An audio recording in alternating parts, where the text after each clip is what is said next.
آپ نے انتخابات کی بات کی، وہ گزارش ہے کہ آپ نے کہا جی وہ امریکہ والوں نے بھی یہ کہا ہے.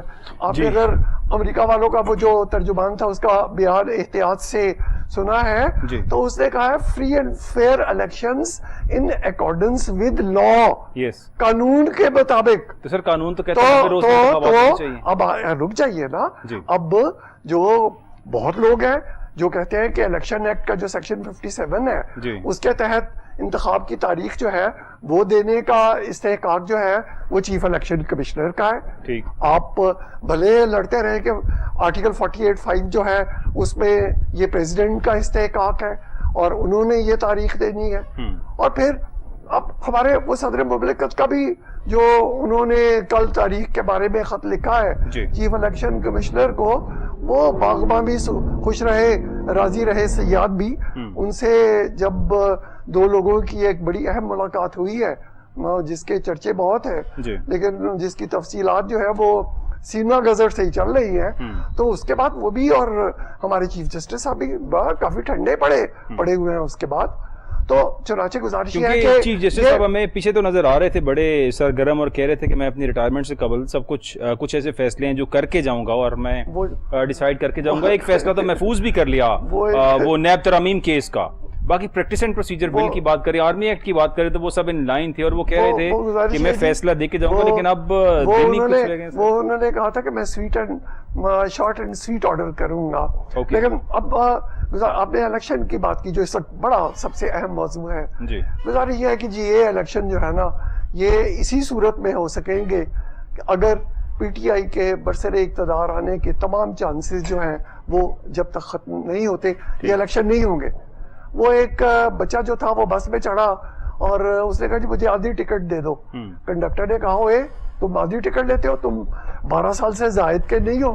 اس نے کہا نہیں میں 12 سال سے کم عمر کا ہوں. تو اس نے کہا تم 12 سال کے کب ہو رہے ہو؟ تو وہ جو لڑکا تھا اس نے جواب دیا جب میں اس بس سے نیچے اتروں گا. تو گزارش یہ ہے کہ یہ الیکشن کا آدھا ٹکٹ جو ہے نا بس کے نیچے اترنے تک تو چلتا ہوا نظر نہیں آتا. اسی طرح سے گولف کھیل رہے تھے دو بندے، بارش شروع ہو گئی تو وہ ایک جو تھا یار وہ کہتا ہے جمعے کا دن تھا، اس نے کہا یار اسے تو بہتر تھا میں جمعہ ہی پڑھ لیتا. نہ جمعہ پڑھا گیا نہ گولف کھیلی گئی. تو وہ جو دوسرا تھا نا اس نے کہا یار تجھے تو پتا ہے میں نے تو جمعہ پھر بھی نہیں پڑھنا تھا، میری بیوی ICU میں ہے. تو چنانچہ الیکشن جو ہے یہ بالکل آپ اب چیف الیکشن کمیشن آرڈر دے دے پھر کیا ہوگا؟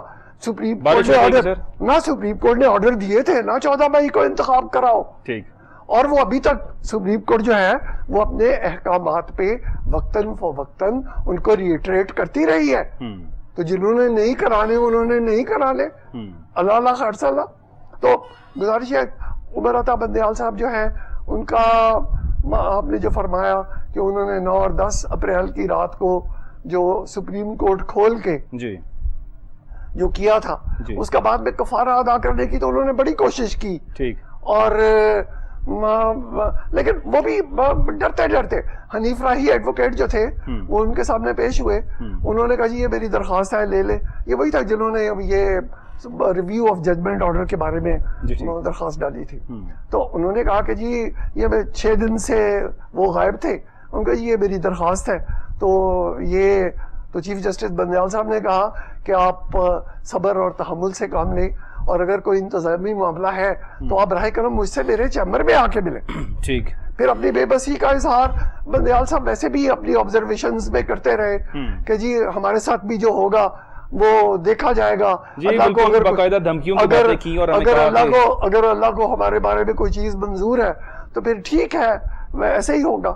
تو گزارش یہ ہے کہ ہمارے یہ جو دھرتی ہے اس کی ہم اور بھارت والے ایک ساتھ آزاد ہوئے تھے. انہوں نے ان کا بھی مٹیریل وہی تھا جو ہمارے والا تھا، لیکن ان کی خوش قسمتی تھی کہ ان کو وہ لیڈرشپ مل گئی جس نے 75 سال میں انہوں نے بالکل 76 سال میں نقشہ بدل کر، یعنی کہ آفٹر 90s ہی کچھ وہاں پہ لیڈرشپ ملی ہے بھارت کو اور بھارت نے ایک دم سے ترقی کی ہے. گزارش ہے دیکھیے ہم 1950s میں ہم سیٹو سینڈو کے معاہدے کر کے اور ان سے مالی مدد لے رہے تھے، ڈالر لے رہے تھے، اڈے دے رہے تھے. وہ بنگلور میں اپنا وہ جو انڈین انسٹیٹیوٹ آف ٹیکنالوجی ہے وہ کھول رہے تھے. تو گزارش یہ یعنی they were at the right directions actually جو انہوں نے اپنے ملک کے لیے کر رہے تھے کہ ان کے جو ان کے کسی لیڈر کا کوئی گھر محل اور رینج تو کیا کسی کا زمین کا ایک ٹکڑا بھی بھارت سے باہر نہیں ہے. بھارت سے باہر نہیں ہے. یہ بڑی امپورٹنٹ بات ہے اور یہ بڑا ضروری ہے. میڈم زاہدہ مصطفیٰ, بھارت G20 اجلاس کر رہا ہے, پوری دنیا کو مدعو کر رہا ہے اپنے اوپر, اپنے ملک کے اندر ترقی کیے جا رہا ہے. ایک دنیا کی wants to be the second اور third super power in the near future. آپ کیا سمجھتی ہیں؟ ہم انتخابات میں الجھے ہوئے ہیں, آئین و قانون کی بات کریں, آپ سب لوگ قانون کے رکھوالے ہیں, اور قانون کے رکھوالے ہونے کے حوالے سے آپ کیا سمجھتی ہیں جو چیف جسٹس آف پاکستان ہے, بڑی کوشش کی انہوں نے اپنی اتھارٹی کو منوانے کی, لیکن ابھی تک ہمیں ایسا کچھ نظر نہیں آ رہا کہ چیف جسٹس صاحب کی کوئی بات ہو. صدر پاکستان کچھ کہہ لیں تو اس کو تو ویسے ہی رفع دفع کیا جاتا ہے, ان کو تو صرف اس لیے کہا گیا ہے کہ وہ کوئی بھی ایڈوائس بھی دے دیں تو لوگ اس کو کرٹیسائز کرنا شروع کر دیتے ہیں کہ صدر صاحب بولے کیوں, یہ خاموش ہی رہتے تو بہتر تھے, ہمیں ایک ڈمی پریزیڈنٹ ہی چاہیے ہے جو بیٹھا رہے اور کوئی بات نہ کرے, خاموشی سے اپنا ٹینیور پورا کرے, مرات لے اور گھر پہ تشریف لے جائے. یہی کچھ ہوتا رہے گا ہمارے ملک میں. میڈم زاہدہ مصطفیٰ,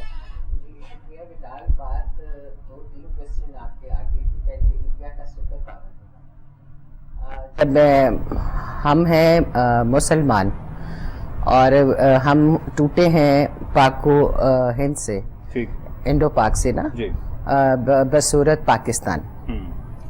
ہم جب مسلمان تھے اور ہماری مغلیہ حکومت وہاں 1700 سال تک رہی, اور اس وقت بھی اگر اب دیکھا جائے تو جب تاج محل بن رہا تھا تو آکسفورڈ یونیورسٹی بن رہی تھی, ادھر یہ ہو رہا تھا تو ادھر ترقیاں ہو رہی تھیں. آپ کو پتہ ہے سب سے پہلے سائنسدان ہمارے تھے, مسلم سائنسدان تھے جن کی ایجادات تھیں, وہ سب بیچ میں کہیں گم ہوتا گیا مغلیہ دور میں, اور وہ ہم بہت پیچھے رہ گئے بس پھولوں کتابوں اور مزاروں محلوں تک. تو وہ ہمارا ایک کلچر بن گیا جو ہم ادھر سے مائیگریٹڈ ہوئے, ہم ادھر سے ٹوٹے, ہم پاکستان میں گرے. تو ہمارے پاس اگر اللہ تعالیٰ محمد علی جناح رحمۃ اللہ علیہ کو زندگی دیتے تو شاید ہمیں کوئی نئی ڈائریکشن مل جاتی, لیکن ایسا ہماری بدقسمتی کہ نہیں ہو سکا, کیونکہ محمد علی جناح صاحب نے بھی اس ٹائم میں اپنے لیے کوئی ریسٹ ہاؤس مانگا تھا اسٹے کرنے کے لیے, تو آرمی اس وقت کی ریفیوز دیم کہ نہیں, دیٹ کوڈ ناٹ اویلیبل. تو مطلب یہ کہ اس وقت اگر آرمی جناح کو ریفیوز کر سکتی ہے تو آپ سوچیں کہ ہمارے ہاں جو ہے کتنی پاورفل چیز ہے یہ آرمی. تو انڈیا نے جو ہے وہاں بھی کرپشن ہے, ہر چیز ہے وہاں پہ, لیکن ان کے جو اوپر والی سیٹیں ہیں, پرائم منسٹر ہے یا کوئی ہے, وہ عوام کی ویلفیئر کو سے زیادہ وہ دنیا میں چیلنجنگ ہے, وہ اپنے آپ کو منوانا چاہتے ہیں. وہ بے شک وہاں ریپ ہوتے ہیں, وہاں کرپشن ہے, وہاں بھی سب کچھ ہے, لیکن کہیں نہ کہیں ان کے منسٹر جو ہے وہ ریزائن کر دیتے ہیں. اور ان کی جو بڑی سیٹیں ہیں, واجپئی ہیں جیسے, انہوں نے اپنے آپ کو پاکستان کو نیچا دکھانے میں, اب وہ مذاق کرتے ہیں کہ پاکستان الیکشن ہونے ہیں نہیں ہونے, سائفر کیس کیا ہے, چیف جسٹس کون ہوگا, ہم اپنی انہی چیزوں میں الجھے ہوئے ہیں. اور وہ لوگ انہوں نے یہ کوریڈور بنا لیا ہے, اس میں 20 سارے کنٹریز ہیں جو کہ ڈائریکٹ وہاں پہ ٹریڈ کریں گے. تو ہماری پالیسیز شروع سے ہی, جبکہ میں یہ سمجھتی ہوں اس عمر میں جو ہم نے پڑھا سنا کہ رشیا جو تھا وہ ہمارے کلوز تھا, جبکہ امریکہ میں اگر ہمیں کوئی ہیلپ بھی چاہیے تو 3 دن لگتے تھے آنے کے. ہمارے جو بڑے اس وقت تھے انہوں نے I don't know why not کہ رشیا سے کیوں نہیں کیا اپنا سلسلہ, جا امریکہ سے کیوں ٹکرے. تو یہ ہے. اب جو چیف جسٹس ہیں جو ہمارے پاکستان ہیں, پریزیڈنٹ عارف الوی صاحب, وہ آپ کہہ رہے تھے کہ لوگ کہتے ہیں یہ خاموش رہیں. لوگ اگر نیشن یا عوام کا ہے مطلب تو لوگ نیشن عوام کی بات نہیں ہے. اچھا, وہ لوگ جو چھپے ہوئے لوگ ہیں, تو ایسی بات نہیں ہے. ان کو جو کانسٹیٹیوشن نے رائٹ دیے ہوئے ہیں وہ ان کا یوز کرے. وہ پریشرائز ہو جاتے ہیں نا ہمارے یہاں سارے. ابھی اگر الیکشن کی بات ہے تو عارف الوی کو کانسٹیٹیوشنل رائٹ ہے, ہمارے کانسٹیٹیوشن میں ہے کہ وہ can announce the date of the elections, اور ان کو کرنا بھی چاہیے. انہوں نے تو ایڈوائز کی ہے, اور اس ایڈوائس کو بھی خاطر آپ کو پتہ ہے کہ ہمارے ہاں اگر حکومتیں ہوتی, ود اپولوجائز, اگر ہمارے ہاں حکومتیں ہوتی تو ہمارے سلسلے بھی درست سمت میں جا رہے ہوتے. ہمارے ہاں حکومتیں نہیں ہیں, حکومتیں لائی جاتی ہیں, اپنی مرضی کی بنائی جاتی ہیں. آج بھی آپ الیکشن کروائیں, لانے کا ارادہ بھی نہیں ہو رہا شاید. نہیں, ابھی آپ دیکھیں نا, نگران حکومت آئی ہے اور ہمارے آرمی چیف ہیں, انہوں نے 3 مہینے خاموشی سے گزارے, sudden he announce against the smuggling اور یہ وہ کریک ڈاؤن, اور ہمیں ہوتی نظر بھی آ رہی ہے. بالکل. لیکن اب میرا نہیں خیال کہ یہ مائٹ بی ان فیوچر جیسے ہمارے جنرلز آتے رہے ہیں وہ خود پریزیڈنٹ بن جائیں. اور پاکستان کو صحیح کرنے کے لیے ہر جنرل جب آیا اس نے یہی کہا کہ میں صحیح کروں گا. ٹھیک. تو مائٹ بھی کہ یہ ایسا ہو جائے, لتک نہ تو رحمت اللہ کی امید سے مایوس نہیں ہونا چاہیے. ہم لوگ 50-50 ہیں کہ الیکشن ہوں گے نہیں ہوں گے, کیونکہ ہمارے پاس تسلسل سے کوئی چیز نہیں ہے. ہمارا کوئی, اب دیکھیں کہ یو ایس اے ہے یا یو کے ہے, ان کے جو پرائم منسٹر ہیں, ان کے جو لوگ ہیں, ان کا کریکٹر ہوتا ہے اور ان کی جو بات کہی ہوتی ہے پبلک میں وہ ان کے لیے ایک چیلنج ہوتا ہے کہ اس کو فلفل کرنا ہے, کمٹمنٹ کو. یہاں نہ کوئی کمٹمنٹ ہے, نہ ویلفیئر ہے, نہ گورنمنٹ ہے. بس آپ وہ کہتے ہیں کہ آج کا دن گزر گیا کل دیکھیں گے. تو یہ حالات ہیں یہاں پہ. دن گزار رہے ہیں اور آج کا دن گزر جائے, کل دیکھیں گے کیا ہوگا. جی مسٹر باب, اگر سائفر کیس کی بات کی جائے یہاں پہ اور تحریک انصاف کی جو ایک ایپلیکیشن تھی, I start from the first one. Pakistan Tehreek Insaf کی 90 روز میں انتخابات کروانے کی جو درخواست تھی اس کو واپس کر دیا گیا ہے اور رجسٹرار آفس نے اعتراض لگا کر واپس کیا گیا ہے. صدر کو آرٹیکل 248 کے مطابق فریق نہیں بنایا جا سکتا یہ بھی کہہ دیا گیا ہے.